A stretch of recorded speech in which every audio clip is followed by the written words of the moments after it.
उत्तर प्रदेश के परिषदीय प्राथमिक विद्यालयों में पिछली 69,000 सहायक अध्यापकों की भर्ती विवादों के घेरे में फंसती जा रही है। माननीय सिंगल बेंच के फैसले के बाद से बेसिक शिक्षा विभाग लगातार कल इस बात पर मंथन करता रहा कि किस प्रकार से माननीय सिंगल बेंच के फैसले को लागू करना है। उसके बाद से बेसिक शिक्षा विभाग इस बात पर सहमति बनी कि माननीय सिंगल बेंच के द्वारा जो आदेश दिया गया है फिर से रिव्यू करने के लिए लिस्ट को उसको रिव्यू किया जाएगा और नई लिस्ट बनाई जाएगी।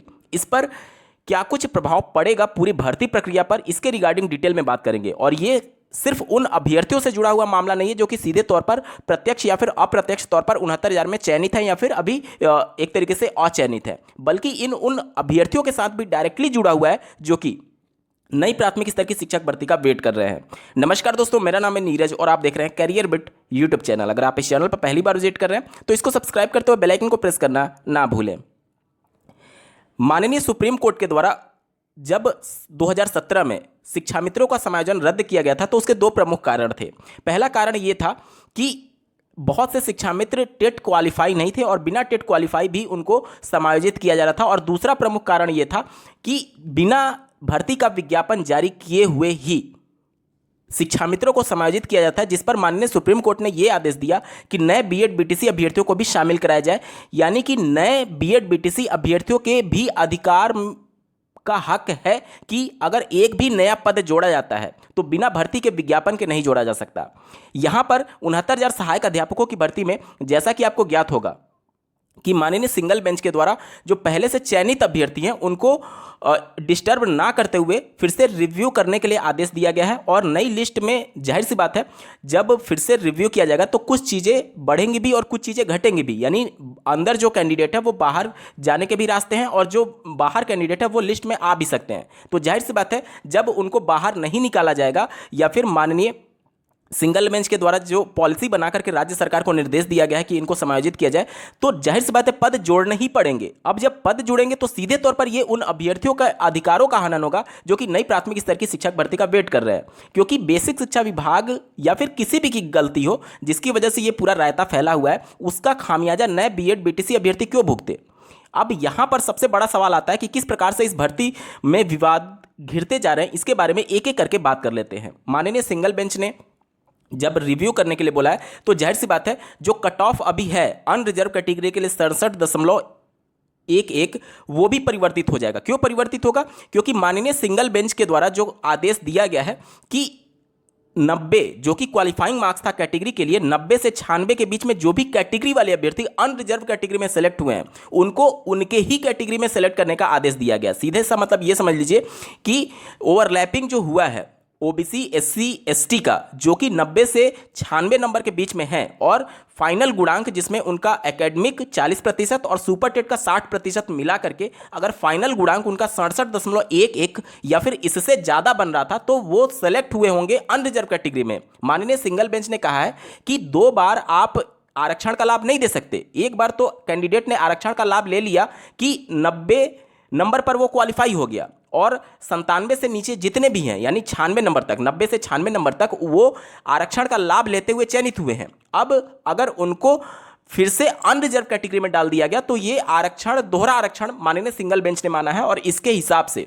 जो नया लिस्ट तैयार किया जाएगा उसमें इसको दुरुस्त करने के लिए कहा है। यानी कि अब जो लिस्ट बनेगी उसमें 90 से 96 के बीच में जितने भी कैटेगरी वाले अभ्यर्थी हैं उनको उनकी ही कैटेगरी में चयनित करने का आदेश दिया गया है। मतलब ये होगा कि अगर 90 से 96 के बीच में जिनका फाइनल गुणांक 67.11 जो कि अनरिजर्व कैटेगरी का फाइनल गुणांक या फिर कट ऑफ कह सकते हैं उससे ज़्यादा भी होगा तो उनको ओबीसी एससी एसटी अपनी ही कैटेगरी में सेलेक्ट करना होगा। यानी कि जो अनरिजर्व कैटेगरी में सेलेक्ट हुए थे वो सीटें वहां से खाली हो जाएंगी तो अनरिजर्व की सीटें बढ़ेंगी। पहली बात तो ये हो गया और ओबीसी एससी एसटी की सीटें घटेंगी। अब 6800 की जो चौथी लिस्ट जारी की गई थी वो संबंधित अभ्यर्थी अभी भी लखनऊ के इको गार्डन में धरना प्रदर्शन कर रहे हैं। देखिए इस मामले में चौथी लिस्ट जो जारी की गई है वो पहले से ही विवादों के घेरे में थी, इसलिए कि बेसिक शिक्षा विभाग माननीय कोर्ट में पहले ही ये हलफनामा दे दिया था कि 69,000 सहायक अध्यापकों की भर्ती कंप्लीट हो चुकी है और इस पर पहले ही फैसले आ चुके थे कि अब इसमें नया पद नहीं जोड़ा जा सकता। तो फिर 6800 की चौथी लिस्ट कैसे आई? जाहिर सी बात है, जब इस प्रकार के आरक्षण में विसंगतियां थी, इसी वजह से बेसिक एजुकेशन डिपार्टमेंट दबाव में सही लेकिन 6800 की चौथी लिस्ट जारी किया था, जिसे माननीय सिंगल बेंच ने अवैध मानते हुए उस पूरी लिस्ट को ही रद्द कर दिया है। अब 6800 से संबंधित जिस भी अभ्यर्थी का उस लिस्ट में नाम था वो लखनऊ के इको गार्डन में प्रदर्शन कर रहे हैं कि उन जो 6800 की लिस्ट थी उसको बहाल किया जाए, लेकिन वो संभव होता नहीं दिख रहा है, क्योंकि जब लिस्ट तैयार की जाएगी तो जाहिर सी बात है जेन्युइन तरीके से जो कैंडिडेट 6800 में सेलेक्ट थे वो अगर जेन्युइन तरीके से नए लिस्ट में आते हैं तब तो वो अधिकार होगा उनका कि वो चयन सूची में आने की वजह से वो नियुक्ति पाने के लिए पात्र होंगे। लेकिन नई लिस्ट जारी हो और साथ ही साथ 6800 के सभी बंदों को समायोजित कर दिया जाए, ये प्रैक्टिकली पॉसिबल नहीं है। इससे पहले आप लोगों ने देखा होगा कि पूर्ण समायोजन की मांग उठ रही थी कि 68,500 से जो 22,000 सीटें बची हुई थी उसको 69,000 में जोड़ने की मांग की जा रही थी और लगातार 1 से 2 महीने तक पानी की टंकी में आप लोगों ने देखा होगा कि धरना प्रदर्शन चल रहा था। बहुत ज़्यादा उत्तर प्रदेश में इस बात को लेकर के शोर मचा था, लेकिन वो सभी चीज़ असंवैधानिक थी। आप बिना नए बीएड बीटीसी अभ्यर्थियों को मौका दिए नया पद कैसे जोड़ सकते हैं? देखिए, ये नोटिफिकेशन में बातें मेंशन जरूर होती हैं कि पद बढ़ाए जा सकते हैं या फिर घटाए जा सकते हैं, लेकिन इसके संबंध में माननीय सुप्रीम कोर्ट का जो फैसला है 2017 वाला, जिसमें आप बीएड बीटीसी नए कैंडिडेट को भी मौका दीजिए और बिना पद विज्ञापित किए आप इतनी भारी संख्या में सीटों को नहीं जोड़ सकते। ये सब विवाद फिर मचेगा और विवाद इसलिए मचेगा क्योंकि जाहिर सी बात है, जब माननीय सिंगल बेंच ने अभ्यर्थियों को बाहर ना निकालने के लिए निर्देश दिया है और राज्य सरकार को नई पॉलिसी बना करके इन सेलेक्ट हुए अभ्यर्थियों को समायोजित करने के लिए आदेश दिया है। कहने का मतलब यह है, वैसे भी अगर माननीय सिंगल बेंच आदेश नहीं भी देती तो उनको निकाल पाना लगभग नेक्स्ट टू इम्पॉसिबल वर्क था, क्योंकि इस प्रकार के पहले ही फैसले दिए जा चुके हैं माननीय सिंगल बेंच, डबल बेंच और सुप्रीम कोर्ट के द्वारा। 2 साल 2.5 साल से जो बंदा सर्विस कर रहा है, क्या उसको सिस्टम से निकालना इतना आसान होगा? नहीं होगा। तो जाहिर सी बात है, जब नई लिस्ट बनेगी तो वो अभ्यर्थी उस लिस्ट में रहे या ना रहे वो तो सुरक्षित है, लेकिन जो नए कैंडिडेट जुड़ेंगे उनको भी तो समायोजित करना होगा संविधान के नियमों के अंतर्गत और कानूनी प्रक्रिया के अंतर्गत। वो तो पूरा अधिकार रखते हैं ना कि चूंकि वो लिस्ट में थे, गलत तरीके से आरक्षण या फिर जो भी विवाद रहा हो उनको लिस्ट से बाहर किया गया, तो वो तो पूरा अधिकार रखेंगे। अब जब जो पहले से सिलेक्ट हो चुके हैं 69,000, जब उसको निकालना नहीं है तो जाहिर सी बात है जो नए बंदे होंगे उनको कहीं ना कहीं एडजस्ट तो करना पड़ेगा, यानी सीट तो जोड़नी पड़ेगी। अब सीट जोड़ने का मतलब सीधे तौर पर यह है कि नए बीएड बीटीसी अभ्यर्थियों के अधिकारों का हनन हो रहा है। बिना पद विज्ञापित किए आप नए पद जोड़ने जा रहे हैं, इसका सीधा सा मतलब यह हुआ कि नई भर्ती के लिए जो पद थे उसी पद में से अब इस पूरे भर्ती प्रक्रिया को समायोजित करना पड़ेगा।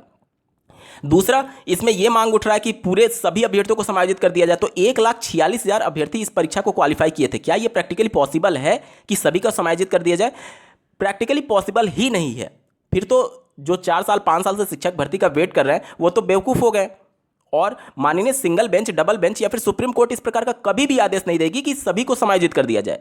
इसलिए यह भर्ती प्रक्रिया पूरी तरीके से विवादों के घेरे में फंसती जा रही है। हालांकि राज्य सरकार की बात करें और बेसिक एजुकेशन डिपार्टमेंट की बात करें तो वो माननीय सिंगल बेंच के आदेश के अनुसार रिव्यू करने के लिए तैयार हो गई है और कहीं ना कहीं बेसिक एजुकेशन डिपार्टमेंट भी ये देखना चाहेगा कि माननीय सिंगल बेंच के द्वारा जो आदेश दिया गया है 90 से 96 के बीच में जो भी अभ्यर्थी है उनको कैटेगरी में सेलेक्ट करने के लिए, उसके बाद से क्या कुछ परिवर्तन होता है, क्योंकि इस भर्ती प्रक्रिया की सब कुछ बदल जाएगी।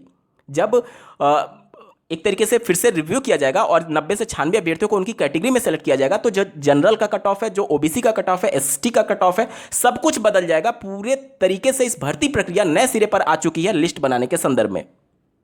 इन सभी मामलों पर आपका क्या कुछ कहना है कमेंट के माध्यम से जरूर बताइएगा और ऐसे ही महत्वपूर्ण अपडेट के लिए इस चैनल को सब्सक्राइब करना ना भूलें। इस वीडियो को देखने के लिए आपका बहुत बहुत धन्यवाद। भगवान करे आपका दिन शुभ हो।